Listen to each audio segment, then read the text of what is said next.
Liberia's march toward democracy has been relatively impressive in Africa, especially since the election that brought to power Ellen Johnson Sirleaf more than a decade ago. My colleague Paul Sisco has more. Let's begin with William Tolbert. The 20th president served the Liberian people from 1971 to 1980. He rose to the presidency after being elected vice president to William Tubman in 1952, 65 years ago. President Tubman died in office.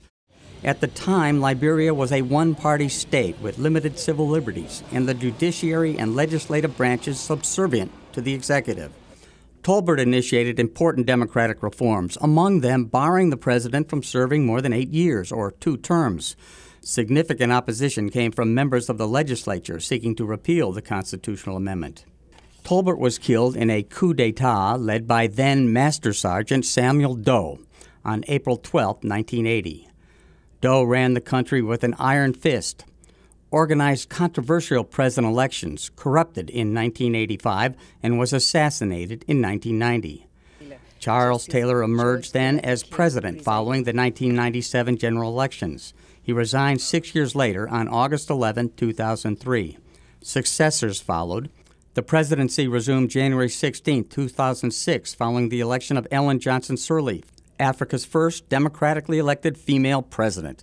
She held senior government positions under Tolbert and Samuel Doe and lost her first presidential bid to Charles Taylor in 1997. She won the 2005 election, taking office in January 2006.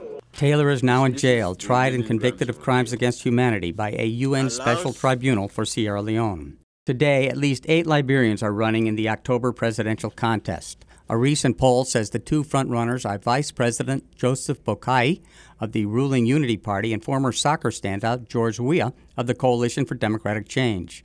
Important because 2 candidates will move on to a runoff election.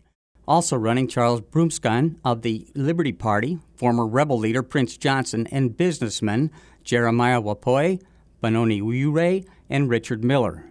The only woman in the contest is Ambassador Magdala Cooper. The former international model lost her father in Liberia's civil war. After living in exile in Côte d'Ivoire, she rejoined her mother and brothers in the United States, where she went to college, got a degree, and became a model. Ambassador Cooper and her nonprofit Magdala Cooper Foundation established Liberia's first tuition-free boarding school in 2010 and has received numerous awards from several humanitarian organizations.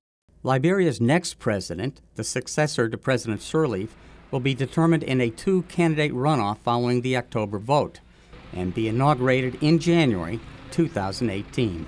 Paul Sisco, VOA News, Washington.